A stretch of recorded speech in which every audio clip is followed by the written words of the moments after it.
House of Representatives came together today in bipartisan fashion, and they passed a bill. No, it didn't ban TikTok. What essentially it does is it says TikTok can't be owned by the dirty Chi-Coms anymore, so they have to sell it off and be bought by some freedom-loving American company like Disney or something like that. Joining me now, my friend Mike Slater, host of Breitbart News Daily on the First TV, and you can also now watch that on Samsung TV Plus every morning, 7 and 9 a.m. Eastern Time. Okay, Mike, the House of Representatives, Democrats and Republicans united today. Is it great? How should we feel about this? Yeah, so red flag right there. Right, anytime we got uniting and bipartisanship, that's a potential problem. So we opened up the phones to this 2 days ago. Should we ban TikTok? And I was shocked. For 2 hours, every single phone call said no. Every single one. I'm for it. I'm for this ban. But I appreciated every sentiment of everyone who called in. I appreciated people saying this is a parental responsibility. I love that conservative instinct. I love people being aware of the slippery slope. I'm the king of the slippery slope, right? I appreciate everyone's deep distrust of these politicians who, say they're doing X but will totally do Y. And I understand all the perils of it and all the arguments. But TikTok is uniquely bad because it's run by the Chinese communists. And I think that makes it fundamentally different than any of the other social medias, which are also really bad as well. We had a bunch of people called and they said, Slater, we should care more about the Chinese owning land in America next to our military bases. We should be very concerned about that. But also, I would like to divest the Chinese from our children's brains, which is what they have right now. We had a special forces guy call in and said he was in this world of mind manipulation of the enemy. And he's like, oh, TikTok is just preparing the space. They're softening the assets. Jesse, I heard a lot of your COVID opening segment. Do we all remember the very beginning of COVID, it would have been February, and China put out all these videos of people falling on the ground and convulsing and having seizures. And they had all these videos of people with hazmat suits spraying everything down and shutting doors, welding doors shut, freaking out the world to get the rest of the world and not the other not Jesse Kelly's out there to freak out and shut everything down and destroy our country. They did that, and they were able to push that all out there with all these different social medias. I see the cage tightening around us, and we're so just mind-numbingly addicted that when they pull that trigger and want to, they got us. They're already hooked. So the last caller said, wow, Slater, I'm amazed at how addicted even so many conservative adults are that they're defending TikTok. I'm a little concerned about that too. Yeah, let's talk about addiction, Mike. People get addicted to things. It's part of life. They get addicted to bad things all the time, and this comes in very many forms. What is it about social media that is addictive? And it's not just kids today, right? People love to say that, but adults. I've seen older people. I've been in waiting rooms with nothing but senior citizens, and every single one of them just sitting there like this the whole time. What is it? Yeah, so I have an addictive personality, so I think about this a lot. We're going to talk tomorrow on the show at 7 a.m. We're going to go into a great detail. I'm grateful you asked. So there was a guy, Neil Postman, and he talked about how the book 1984 by George Orwell, everyone thinks that that's going to be our dystopian future. And his argument is, no. It's Aldous Huxley's Brave New World. 1984, Orwell's vision was that people will be controlled by inflicting pain on them. That's the big brother from above. But Brave New World, people are controlled by inflicting pleasure. And he has this great line that people will come to love their oppression, and they will come to adore the technologies that have undone their capacities to think. We are so addicted to these things that we've lost our ability to think. I'll give you another COVID example.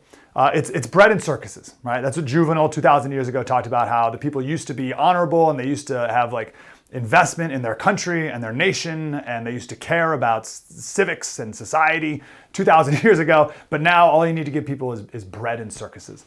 And just because you mentioned COVID earlier in the show, one of the pivotal moments for me was wow, we are in big trouble here, was when Australia set up their quarantine camps. Do you remember this? They set up these trailers like at the airport or something. And they would literally take people from their homes and they would put them in these quarantine camps. And I was like, oh, the Aussies are going to fight back, right? They're just like us. Like, no.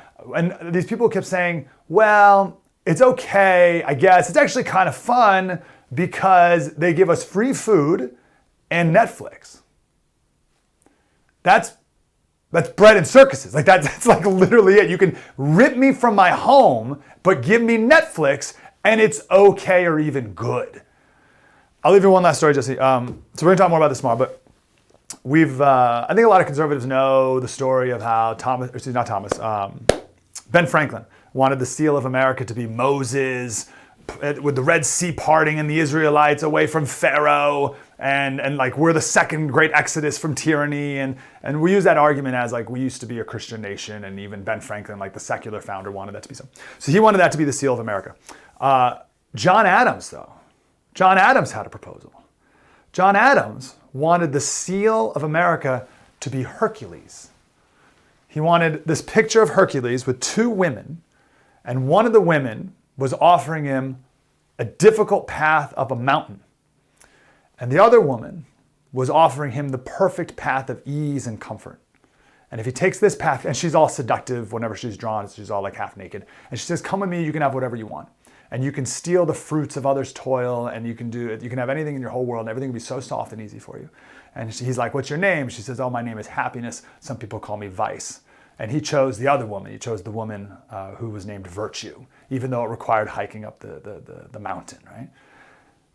That's what John Adams wanted the seal of America to be. He wanted us to be seen, he wanted us to look at Hercules, knowing that we are choosing the difficult path of virtue.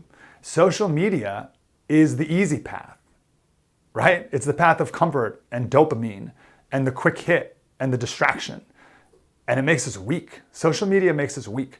Some listener sent me an email or a clip from Edward Gibbons' The Fall of the Roman Empire. And Edward Gibbons talks about how this long period of peace was a secret poison into the vitals of the empire, where the minds of men were gradually reduced to the same level, and the fire of genius was extinguished, and even the military spirit was evaporated. I just think that's where we are today. Like, we don't have that, we're not thriving, we don't have that same level, we don't have that same inspiration, and even we're talking about letting illegal immigrants into our military. Like, the fact that we're even thinking about that says that we're in a really bad place in this country for a lot of reasons, and I think the dumbing down of America via social media is one of those reasons. At the very least, let's not have the communists in charge of it anymore. Mike, you have a special coming out on Thursday. I wanted to ask you about this before we go. The war on Christianity. Talk about it. Yeah, we focus mostly on this idea of Christian nationalism that a bunch of communists just made up the other day. And they do that very clearly, define it to put all Christians in it so that they can marginalize you and push you aside and call you a racist, xenophobe, and all the rest. So we talk about why they're doing it. We talk about what the Christian posture should be. And I know this is a favorite theme of yours as well, Jesse, that Christians need to wise up and step up and not care what other people say about them, but stand in God's word and say the truth and don't worry about what these Marxist communists say about you, whether the ones in China or the ones here as well. So that's what our special is this week. How about that? Go tune into it, Mike. As always, my man, I appreciate you. All right. We have election news out there, election-related news. There's some updates on various things. And, of course, we're going to bring in Sean Spicer to talk about that. Before we bring in Sean, you ever been pepper sprayed? I have. Don't worry, I didn't do anything wrong. It was part of training, Marine Corps, it's fine. But it feels like, this is the best way I can describe it to people. You take a lighter, cigarette lighter, it feels like somebody is holding a cigarette lighter to your eyes. That's what it feels like. You need to get a Burna pistol launcher for your personal defense. It is non-lethal, all right? So I obviously have a lethal. I carry concealed, but I carry Burna as well. It's a non-lethal option, and it shoots these pepper balls that come out super fast, or tear gas balls, or kinetic rounds, but there's non-lethal rounds, and they're brutal. Wow, you nail somebody with it, incapacitated for up to 40 minutes. Legal in all 50 states, no background checks necessary. They mail one to your front door. Get a Burna pistol launcher, and let me just give you a quick heads up. buy some extra air cartridges when you do, because the practice is a blast. It comes with this big practice. You'll see. It's awesome. Burna.com, Byrna, Burna.com/Jesse gets you 10% off. We'll be back.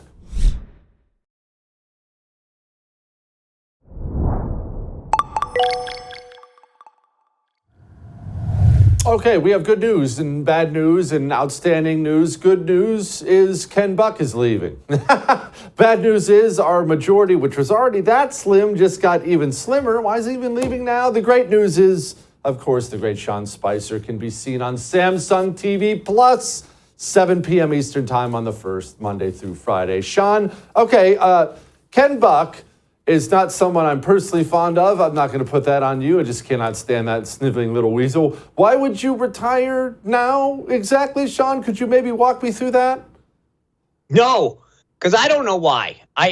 His excuse was, I want to be more involved in the and I'm like, you're a sitting member of Congress. How? I mean, I think that's pretty involved. So I don't know why no one's pushing him. I have a couple of guesses. I believe that he will end up as a pundit very quick at CNN or somewhere alike. And the reason I say that is he's done a couple interviews where he's been somewhat cagey about where he's going, but he's going to be involved and he wants to be able to have his voice heard during this cycle, which if you translate that, says I have a cable deal somewhere that I need to get to quickly. See, that's very interesting you brought that up, Sean, because guess where Ken Buck went immediately after announcing this? Here was Ken Buck. You already had announced that you were going to not run for re-election. Why leave now and leave a vacancy in an already very narrow majority for your party? Yeah, because to me, it's important to get in the mix of this election cycle and start talking about the issues that people recognize are such a problem right now. Okay, Sean, so your theory obviously looks to be quite credible as he sits there on CNN, but I have a theory as well, and mine is totally unfounded and not grounded in any facts at all. Yeah, go ahead. One point, before I forget it, and I'm that old that these days I forget things quickly, so I apologize because it's your show. But here's the point. Any normal journalist would have pushed back and said, you want to get in the mix? Aren't you in the mix right now? What does the mix mean? I mean, that's what journalists do. And yet she didn't do that, did she? Why? Well, maybe because the mix is right there on CNN. You know what he looks like to me, Sean?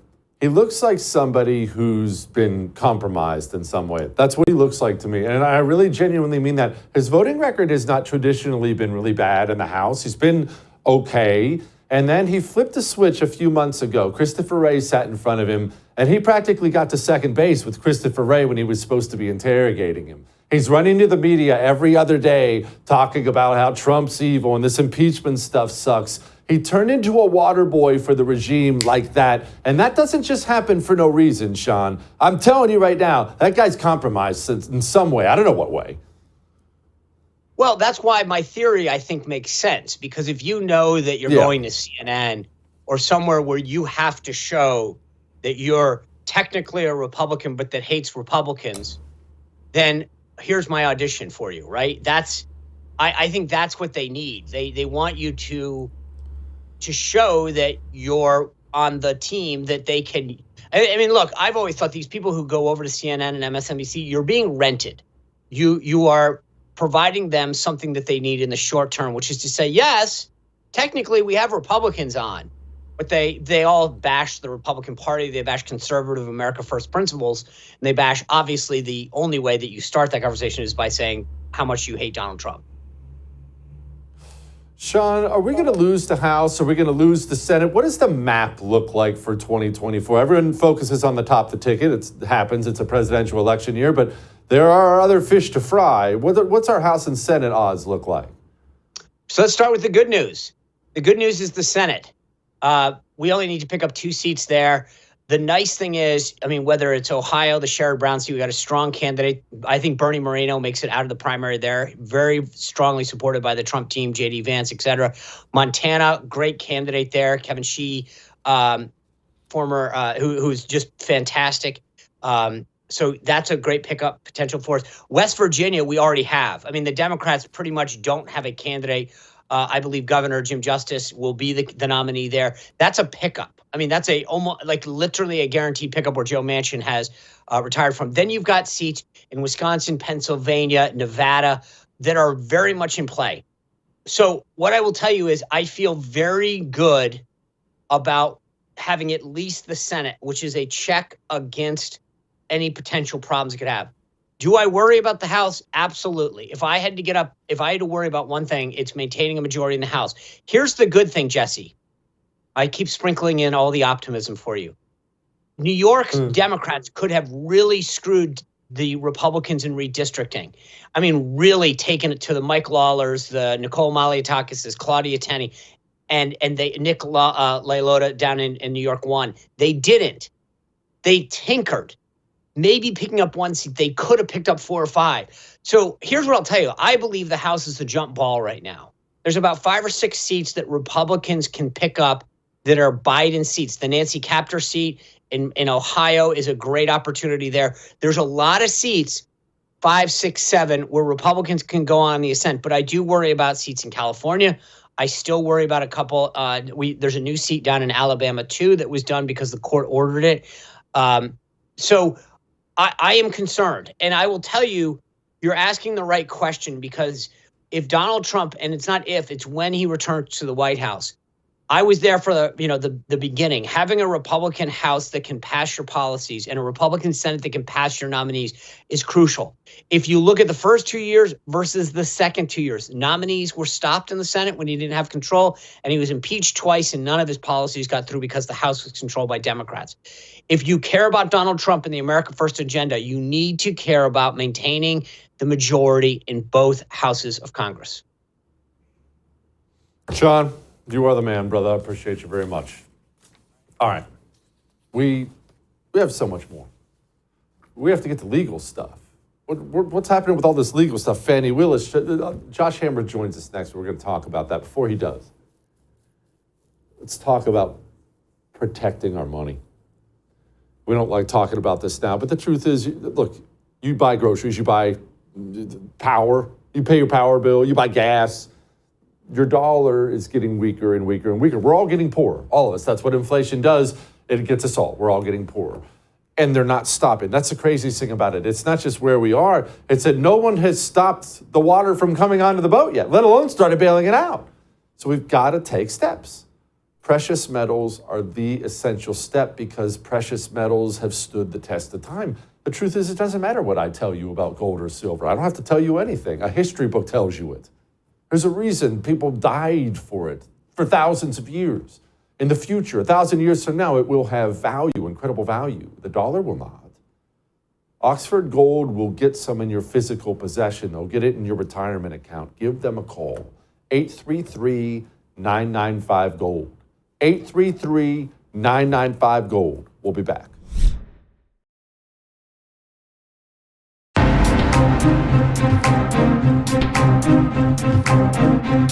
My team and I conducted a thorough, independent investigation. We identified evidence that the president willfully retained classified materials after the end of his vice presidency when he was a private citizen. This evidence included an audio-recorded conversation during which Mr. Biden told his ghostwriter that he had, quote, just found all the classified stuff downstairs, end quote. When Mr. Biden said this, he was a private citizen speaking to his ghostwriter in his private rental home in Virginia. That sounds bad. I found the classified stuff. Joining me now, my buddy Josh Hammer, host of America on Trial with Josh Hammer. Josh, look, I'm not a legal mind like you. I went to community college, but that sounds really bad. Yeah, look, Jesse, I mean, Joe Biden's conduct here was obviously disgraceful. And, you know, a lot of people are trying to compare what Donald Trump did to what Joe Biden did. And a lot of the mainstream media talking points, a lot of what the Democratic congressmen were saying there to Robert Hur in that testimony yesterday is they're saying, oh, Donald Trump's actions were so much worse. And let's grant that there is some conduct alleged in Jack Smith's indictment, and it's just alleged conduct. He has a right to defend himself. But for example, he alleges that Trump ignored a grand jury subpoena. You can't do that, obviously. Having said that there is some alleged conduct that looks kind of bad at first sight, let's remember that Trump was the president of the United States at the time that he was involved in this classified documents tussle with the National Archives. If you were the president of the United States, you have the, quote, executive power that Article 2, Section 1, Clause 1 of the Constitution speaks, and you have inherent constitutional authority outside of any statutory or regulatory regime. You have inherent constitutional authority to make classification and declassification decisions. Joe Biden, at the time that he was hoarding classified documents, was not the commander-in-chief. He did not have the executive power. He was a senator from Delaware and then Barack Obama's vice president. That is a huge difference there, a massive key distinction that I fear that many are eliding over. Now, look, I don't necessarily disagree, Jesse, with Robert Hur's bottom line conclusion not to recommend charges. And I think that he was right to do what he did in terms of talking about Joe Biden's his mentality, his senile mindset. He didn't use the word senile, but all of that is legally relevant in order to convince a jury. Robert Hur is correct about that. I guess the point that I would make here is that when the media is comparing Biden and Trump side by side when it comes to their various classified documents scandals, they're really missing the forest for the trees. Did Trump act perfectly? Maybe, maybe not. Maybe we'll have a trial to kind of tease that out. But importantly, Jesse, he was the president of the United States when this happened. Joe Biden was not. That's a very important distinction. You thought this exchange, you talk about this on your podcast, you thought this exchange between Darrell Issa and Hur was interesting. Here it was. I'm going to presume that you would never prosecute someone you thought was outright innocent. Correct. In this case, did you reach a conclusion that this man was outright innocent? That conclusion is not reflected in my report, sir. You did not reach an idea that he had committed no wrong. You reached a conclusion that you would not prevail at trial and therefore did not take it forward. Is that correct? Correct, Congressman. Okay, Josh, now for the average American who does not know the law the way you know the law, what you just said and what that exchange just said has them pulling their hair out and ready to jump off a bridge. What does any of that mean? He committed a crime. You just said he committed a crime, but the guy who's pretending to be president is too mentally broken to stand trial? That's a legitimate thing? So, look, Jesse, I'm not a prosecutor. I've never been a prosecutor, but based on my conversations with prosecutors, they do agree that it is a curious and unusual thing to put into a prosecutorial report. But that was his decision. That was his decision to say that based on what he saw from Joe Biden, based on the fact that Joe Biden was talking about how he couldn't remember when Beau Biden died without any prompting, how he was talking about how he couldn't remember when he was vice president, when the election was in November 2017. He saw someone who was just totally out to lunch and who was essentially unfit to stand trial. And I think that he was within his rights to offer that conclusion. Now, there's a few other things to bear in mind here. One, Jesse, and this is kind of the key point that I actually can't figure out about this entire Robert Hur special counsel investigation going back over a year now. It is longstanding Department of Justice policy going all the way back to the Richard Nixon administration. There's a 1973 memo that Richard Nixon's Office of Legal Counsel, which are basically the highfalutin lawyers within the White House counsel's office, they issued a memo in kind of the context of the whole Watergate scandal that a sitting president cannot be indicted as a constitutional matter for a crime. That conclusion was reiterated in a 2000 memo from the Bill Clinton Office of Legal Counsel, and it remains good law, good Department of Justice policy to this day. I think that policy happens to be constitutionally correct. I guess one question that I have, Jesse, I've never gotten a straight answer on this, is if you know that you're not going to actually indict him, then why do this in the first place? And the only answer that I have is because Democrats simultaneously with Jack Smith's prosecution of Trump in D.C. are actually trying to establish the precedent of then prosecuting a president after he is president for the actions he took while he was president. So if they are successful in establishing that precedent in D.C., then maybe you can prosecute Joe Biden for after this. But I haven't been able to figure that one out here as well. In any event, Jesse, I think that Robert Hur did an overall pretty good job yesterday. I do. All right, let's move on to what's happening tomorrow. There's a huge hearing in the Trump classified documents case. The rest of us can't follow along with all this stuff, Josh. That's the point of your podcast. What's happening?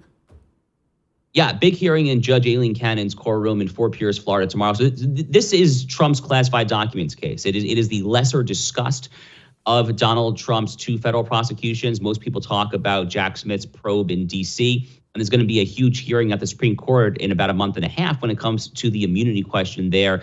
In the D.C. probe, does Trump have immunity for what we just discussed because he was president? But here tomorrow, we're talking about the classified documents case. And basically, Trump's lawyers are trying to dismiss this indictment. They're saying that the statute that Jack Smith is talking about, which is a World War I era statute called the Espionage Act. Jesse, this is a statute that prosecutors typically invoke when it comes to people like Bradley, Chelsea Manning, whatever we're calling him or her. Folks like Jack Teixeira, the Air Force Discord leaker. It is not a pretty statute. So the fact that Jack Smith went there to try to prosecute a former president is absolutely absurd, totally overshooting the mark. And Trump's lawyers are arguing that this invocation of the Espionage Act is unconstitutionally void for vagueness. But more interestingly, what they're doing in this hearing in Judge Cannon's courtroom tomorrow, they're making an argument that myself, Mike Davis, and some other lawyers have made, which is that we think that the actual relevant law to govern the relations when it comes to classified documents between a president and the National Archives is a civil statute from the late 70s, early 80s called the Presidential Records Act, which is a civil, not a criminal statute. Many of us have said that that is actually the statute that should govern this conduct. And if Judge Cannon actually accepts that, that really would nullify, if not throw out, much of Jack Smith's prosecution. So as a legal nerd, Jesse, I'm very excited to finally see this argument get the light of day that I think that it has deserved for a long time, at least since that August 2022 pre-dawn FBI raid at Mar-a-Lago. And hopefully Judge Cannon reaches a conclusion. In any event, the Florida trial, Jesse, is looking pretty good for Trump because the timeline, it's very, very unlikely to reach a verdict prior to November. And even if they do reach a verdict prior to November, it's a very politically mixed juror pool there in the Fort Pierce, Florida area. I think Trump overall, for all of these reasons, is looking pretty good in the Florida prosecution. Okay, wrap this one up for us then, Josh. What happened in the Fani Willis trial today? Everyone's looking at the headlines. A bunch of charges were thrown out. Is Trump scot-free? Doesn't have to worry about Georgia anymore? He's not off the hook yet. So, there were a lot of counts in Georgia. I think it was roughly 30 to 40 counts specifically against Donald Trump in the state of Georgia. They're prosecuting him there under the state's RICO statute. RICO at a federal level, when it comes to the U.S. Congress, it's an anti-racketeering statute. It was essentially developed by Congress in the middle of the 20th century when it comes to Congress's attempts to crack down on La Cosa Nostra, on organized crime and the mafia. So that's literally the statute, or the Georgia equivalent of that statute, that they are invoking to prosecute Trump and his alleged co-conspirators. So there's a lot of counts there. What happened today was Judge Scott McAfee, who's supposed to issue his ruling probably this week, probably Thursday or Friday, when it comes to whether or not Fani Willis and Nathan Wade are disqualified. Today, he threw out 6 of the counts. But again, it's 6 out of 30, 40, whatever the precise exact number is. So Trump's not clear yet. The counts today that they threw out were basically solicitation of a public official to violate the oath. So Fani here was prosecuting Trump and some others for allegedly soliciting Brad Raffensperger, the Secretary of State of Georgia, to violate his oath when it came to that infamous phone call on January 3rd, 2021 to, quote unquote, find more votes in Georgia. McAfee basically says there's just not enough here. So these counts are thrown out, but unfortunately, Trump's not off the hook in Georgia quite yet. Josh, thank you, my man. All right, we're going to lighten the mood. Before we do that, did you enjoy that? Josh's podcasts of all my shows, everything is available on thefirsttv.com/podcast. So me, Josh, all of it, just go there and enjoy, all right? All right, we have Lighten the Mood next.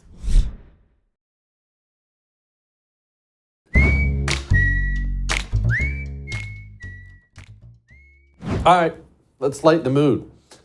I have told you these stories before, so I'm going to tell you again real quick before we introduce this video.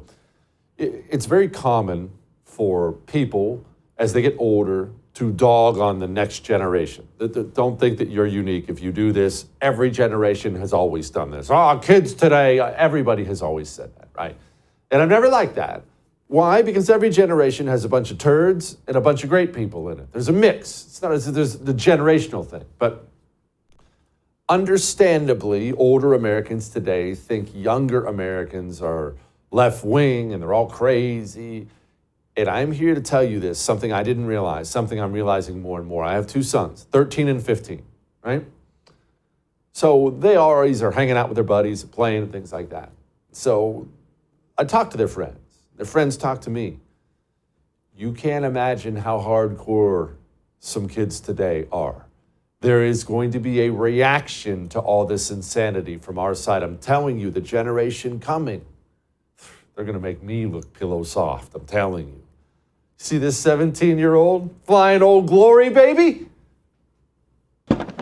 Wherever 17-year-old Cameron Blazek goes, so does Old Glory.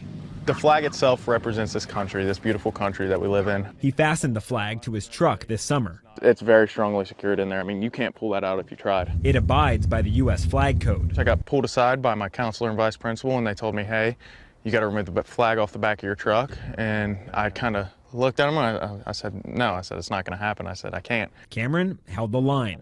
Read through East Central's 2023-2024 handbook, and the word flag wasn't even mentioned in the parking lot or driving section. The only section it's mentioned in is the flag twirling section. Boy! The next day at school, others showed up with flags of their own. There was a huge support group there that believed and stood for the same thing that I did, and I was kind of shocked by that. That's when the principal sent a letter to parents Friday to, quote, address recent concerns and confusions, writing, I am pleased to inform you that we are allowing the display of the U.S. flag by students in the parking lot. I think everybody gets offended over something that doesn't mean what everybody says it does. This flag represents our country and the people who died for it and fought for it, and I respect that with my whole heart.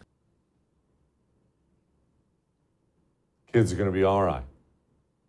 I'll see you tomorrow.